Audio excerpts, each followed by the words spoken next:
സഹോദരി സഹോദരന്മാരെ, നമ്മൾ അമിതമായൊരു വാനിലൂടെയാണ് കടന്നു പോകുന്നത്. ഈ സമയത്ത് കുട്ടികൾ ശ്രദ്ധിക്കേണ്ട കാര്യങ്ങളും കുട്ടികളെ നമ്മൾ ശ്രദ്ധിക്കേണ്ട ഈ ഒരു ചൂടിനോട് ബന്ധപ്പെട്ട് ശ്രദ്ധിക്കേണ്ട കാര്യങ്ങളുമാണ് ഇവിടെ സൂചിപ്പിക്കാൻ ഉദ്ദേശിക്കുന്നത്.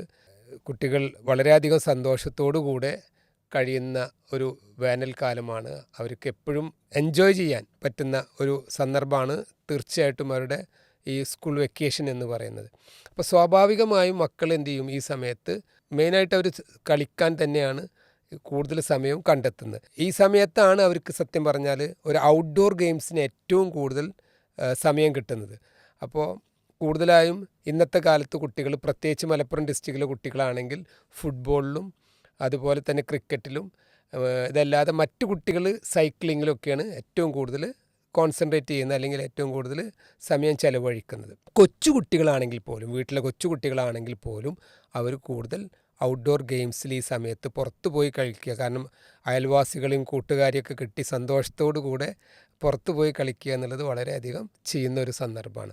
അപ്പോൾ ഈ സന്ദർഭത്തിൽ കുട്ടികൾ കളിയുടെ ആവേശത്തിൽ പുറത്തു പോകുന്നു, ധാരാളം കളിക്കുന്നു. അവരെന്ത് ചെയ്യില്ല, സ്വാഭാവികമായും വെള്ളം കുടിക്കാൻ അവർ മറന്നുപോകും. കളിയുടെ തിരക്കിൽ അവരെന്ത് ചെയ്യില്ല, ഇതൊന്നും ഓർത്തിരിക്കില്ല. അപ്പോൾ കുട്ടികളെ വെള്ളം കുടിപ്പിക്കുക എന്നുള്ളത് നമ്മുടെ ഉത്തരവാദിത്തമാണ്.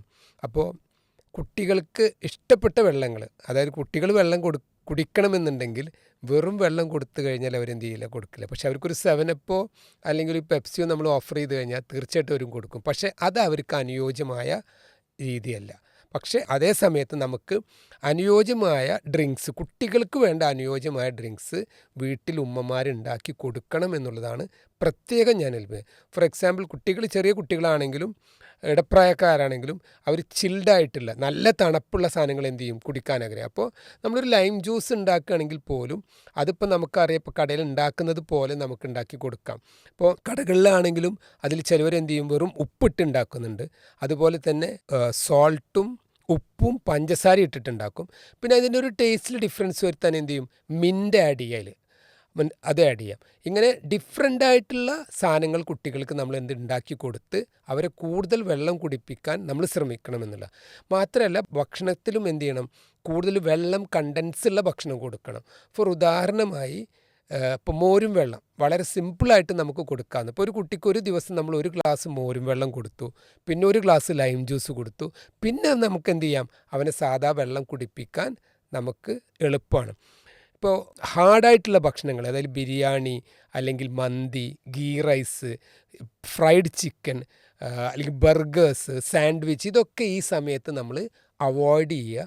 എന്നിട്ട് ഇത്രയും വാട്ടർ സാധാ ചോറ് അല്ലെങ്കിൽ നല്ല വെള്ളം പോലത്തുള്ള സാമ്പാർ അല്ലെങ്കിൽ മോരുകറികൾ, അതുപോലെ തന്നെ വെള്ളം കണ്ടൻ്റുള്ള വെജിറ്റബിൾസ് കൊണ്ടുണ്ടാക്കുന്ന ഉപ്പേരികൾ, ഇതൊക്കെ എന്ത് ചെയ്യാം, നമുക്ക് ധാരാളം കുട്ടികൾക്ക് കൊടുക്കാൻ ശ്രദ്ധിക്കണം.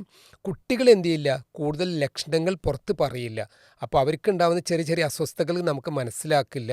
അവർ കളി കഴിഞ്ഞ് കഴിഞ്ഞാൽ പിന്നെ അവരുടെ തീർച്ചയായും വൈകുന്നേരം വീട്ടിൽ വന്ന് എന്ത് ചെയ്യും, അവർ ക്ഷീണം പ്രകടിപ്പിക്കാൻ സാധ്യതയുണ്ട്. ഈ ഒരു കാലാവസ്ഥയിൽ കാണുന്ന ക്ഷീണത്തിന് ഏറ്റവും കൂടുതൽ കാരണം ഡീഹൈഡ്രേഷൻ തന്നെയാണ്.